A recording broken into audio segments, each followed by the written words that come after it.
नमस्कार, स्वागत है आपका इंडिया न्यूज 28 में। आइए बात करते हैं उत्तर प्रदेश की कुछ खास खबरों की। जिलाधिकारी व उप महानिरीक्षक की अध्यक्षता में आयोजित संपूर्ण समाधान दिवस। कुल 55 शिकायतें समाधान दिवस में शिकायतकर्ताओं ने दर्ज कराई। शिकायत लेकर आने वाले शिकायतकर्ताओं को डीएम मथुरा ने कुर्सी पर बिठाकर सुना। खबर मथुरा जनपद की छाता तहसील में शनिवार को जिलाधिकारी मथुरा चंद्र प्रकाश सिंह की अध्यक्षता में संपूर्ण समाधान दिवस का आयोजन किया गया। इस दौरान जिलाधिकारी के साथ डीआईजी एसएसपी शैलेश पांडे जिला स्तरीय अधिकारी मौजूद रहे। समाधान दिवस में कुल 55 फरियादी अपनी शिकायत लेकर तहसील छाता में पहुंचे। वही संपूर्ण समाधान दिवस में पहुंचे जिलाधिकारी मथुरा ने शिकायत लेकर आने वाले फरियादियों की समस्याओं को बड़े ही ध्यानपूर्वक सुना और अपने अधीनस्थों को निर्देशित किया कि सभी फरियादों को पहले कुर्सी पर बिठाया जाए। इस दौरान समस्याओं को सुनते हुए डीएम ने सभी को दिशा निर्देश दिए कि यदि किसी भी प्रकार की लापरवाही की जाएगी तो वह मुझे बर्दाश्त नहीं होगी। डीएम ने संपूर्ण समाधान दिवस में अधीनस्थों को चेतावनी देते हुए कहा कि यदि किसी ने भी समस्याओं का फर्जी तरीके से निस्तारण किया तो वह कार्यवाही के लिए तैयार रहें। निस्तारण रैगिंग में मथुरा पिछड़ा हुआ है। सभी विभागों के अधीनस्थ अधिकारी अपने अपने विभाग का आज ही निरीक्षण कर समस्या पटल पर रखें। जिला अधिकारी ने कहा कि मथुरा की 2 तहसीलों छाता और मांड में आज सुबह में ओलावृष्टि हुई है। हमारे कर्मचारी फील्ड में निकल गए। ओलावृष्टि से यदि किसानों को नुकसान हुआ है तो हम उन्हें मुआवजा दिलवाएंगे, क्योंकि मुख्यमंत्री जी का स्पष्ट आदेश है कि किसी भी किसान को किसी प्रकार की समस्या नहीं होनी चाहिए। पिछले फसल सीजन में जिन किसानों की फसल क्षति हुई थी, फसल मुआवजे से 45 किसान वंचित रहे थे। अब उनमें से 42 किसानों का मुआवजा 10 दिन पहले दिया गया है। जल्दी से शेष बचे किसानों को मुआवजा दिलवाया जाएगा। वही जन समस्या लेकर पहुंचे अधिवक्ता कल्याण एसोसिएशन के अध्यक्ष पूरन सिंह एडवोकेट ने बताया कि आज तहसील में लगे समाधान दिवस में जिला अधिकारी मथुरा को 3 जन समस्याओं से अवगत कराया है। पहली जन समस्या छाता तहसील में सुरक्षा का अभाव है। किसी भी प्रकार की कहीं भी कोई सुरक्षा व्यवस्था तहसील में नहीं है। दूसरी समस्या यह है कि छाता तहसील में सांसद निधि से छाता बहरहाल 16 लाख रुपए से बनवाया गया था, जिसको एक पक्ष द्वारा कब्जा किया हुआ है। इसलिए बहरहाल को सभी अधिवक्ताओं व जनता के लिए अति शीघ्र खोले जाने हेतु बताया है।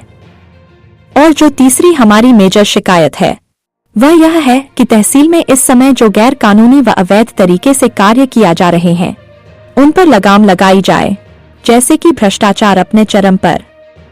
डीएम साहब ने हम सबको आश्वासित किया है कि आप लोग मथुरा आकर इन सब के बारे में मुझे विस्तृत रूप से मुझे बताएं। और आप सभी जानते हैं जो इस समय छाता तहसील में भ्रष्टाचार बढ़ रहा है, इससे पहले ऐसा कभी नहीं हुआ। भ्रष्टाचार बढ़ता ही जा रहा है। आइए जानते हैं जिलाधिकारी चंद्र प्रकाश सिंह और पूरन सिंह एडवोकेट ने क्या कहा।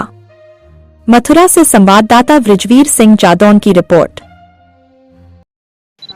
सर बताइए, आज तहसील दिवस में कितनी शिकायत प्राप्त हुई है और कितनों का निस्तारण हुआ है? आज तहसील छाता में समाधान दिवस आयोजित हुआ है। डीआईजी साहब और हम हमारे सारे जिला स्तरीय अधिकारी यहाँ मौजूद हैं।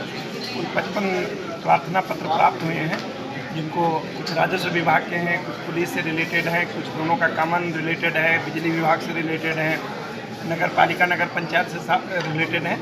वो हमने सभी अधिकारियों को निस्तारण के लिए दिया है। और आपने स्वयं भी देखा होगा, मैंने अभी सभी अधिकारियों से संवाद भी किया है कि जो शिकायत करता है उसकी संतुष्टि हमारा आधार है। और मुझे पूरा विश्वास है कि सारे अधिकारी मेहनत करके जो जन समस्याएं हैं उनका निराकरण भी करेंगे।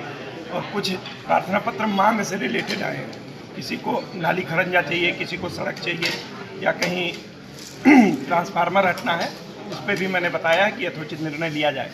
सर, नेशनल हाईवे की जलने की ऐसी समस्या सब जगह पूरे जिले में है, खासकर कोसी कला छाता कोई नाला जो हाईवे वाले अपनी नाले में पानी नहीं जाने देते, नगर पंचायत नगर पालिका का। देखिए, जो एनएच नाला बनाता है वो जो बरसात का पानी है वो होता है उसके लिए बनाता है। और वो इस बात पे आपत्ति करते हैं कि नगर पंचायत का या नगर पालिका का नाला उसमें डाला जाए, क्योंकि उसमें सिल्ट होती है और सिल्ट से उनके नाले चौक हो जाते हैं। मैंने भी 2-3 दिन पहले उनकी बैठक करी है और उनको बताया है कि आप सेग्रीगेट नहीं हो सकते हैं, वो उसका प्रॉपर मैकेनिज्म डेवलप किया जाए। और मुझे पूरा विश्वास है कि नगर पालिका, नगर पंचायत, प्रशासन और NH मिल करके जो भी जनता की समस्या है उसका निराकरण करेंगे। और जो नाले हैं, आप इस समय साफ़ सफाई चल भी रही है और आगे भी साफ़ सफाई कराएंगे। सर, किसानों को ओलावृष्टि हुई है, क्या कुछ कहेंगे उसके? देखिए, 2 तहसीलों में, हमारे यहाँ माट में और छाता में, कुछ गांव में उस पर ओलावृष्टि हुई है। हमारे कर्मचारी निकल गए हैं, ये अभी SDM साहब भी मौके पर जा रही हैं। माट तहसील में SDM साहब ऑलरेडी मौके पर निरीक्षण कर रहे हैं। अगर ओलावृष्टि से नुकसान हुआ है तो किसानों को हम यथोचित मुआवजा जरूर देंगे, क्योंकि ऐसा माननीय मुख्यमंत्री जी का स्पष्ट आदेश है कि किसी भी किसान को किसी प्रकार की समस्या नहीं होनी चाहिए। सर, पिछले कुछ दिनों पहले जो बरसात हुई थी, अभी कुछ किसानों का जो है फसल मुआवजा मिला है और कुछ का नहीं मिला है, तो इस बारे में 43 किसान थे जिनको पैसा नहीं मिला था। उनके खातों में समस्या थी, बार बार रिजेक्ट हो जा रहा था। मैंने अभी 10 दिन पहले ही 42 लोगों का पैसा उनके खातों में डलवा दिया है। एक बचे हुए हैं, उनका इस बात का विवाद है कि वारिस कौन होगा, क्योंकि जिस समय फसल क्षति हुई थी उस समय जो किसान थे उनकी मृत्यु हो गई और उसके बाद उनके वारिसों को पैसा जाना था, लेकिन दोनों वारिसों में विवाद है, तहसीलदार के यहाँ मुकदमा चल रहा है। उनका भी पैसा बहुत ही शीघ्र अगले 10-15 दिन में उनके खाते में चला जाएगा। सर, एक 10 रुपये के सिक्के को लेकर काफ़ी दिन से विवाद है, कोई दुकानदार नहीं लेता है, पूरे जिले की समस्या है, कोई स्थायी समाधान आज तक नहीं हो पाया। ऐसी कहीं भी आपको लगता है कि कोई 10 रुपये का सिक्का नहीं ले रहा है, आप मुझे बताइएगा, उसके ऊपर नियम के तहत कार्रवाई करेंगे, क्योंकि 10 रुपये का जो सिक्का है वो पूरी तरीके से प्रचलन है और सबको लेना चाहिए। मेरी भी पर्स में 5-7 पड़े हुए हैं और मुझको लोग दे रहे हैं, और हम भी जहाँ जाते हैं हमसे लोग लेते हैं। और यहाँ सुरक्षा है ही नहीं, समझो तहसील जैसे चौपाल है, कोई आए कोई जाए, कितना कोई गैर वैसा भी आदमी आ सकता है, बदमाश, इसलिए दोनों गेटों पे सुरक्षा हो। दूसरा मैटर है हमारा है बार हॉल है। बार हॉल के संबंध में यहाँ पर जो जैन चौधरी जी उस समय तत्कालीन सांसद थे, उनके द्वारा 16 लाख रुपए की निधि से बनाया गया। तो उसके जो मानक है, उसका जो हमारा जो एक तरीका का जो इकरारनामा हुआ था, जो उसमें ये था कि ये हॉल सार्वजनिक रूप से किसानों के लिए, मजदूरों के लिए पूरे दिन खुला रहे।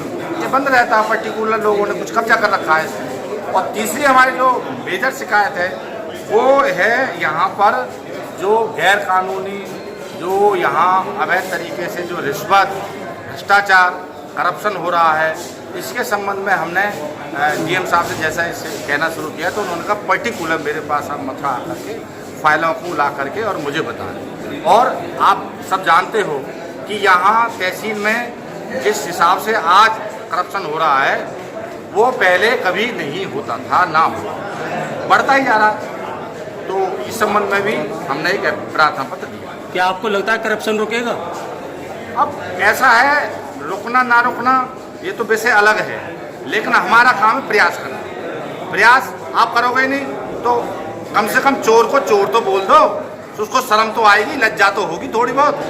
अब चोर को चोर नहीं बोलोगे, चोर को साहब बोल दिया आपने, तो उसका कॉलर और ऊंचा हो जाएगा। लिहाजा चोर को चोर बोलना सीखो।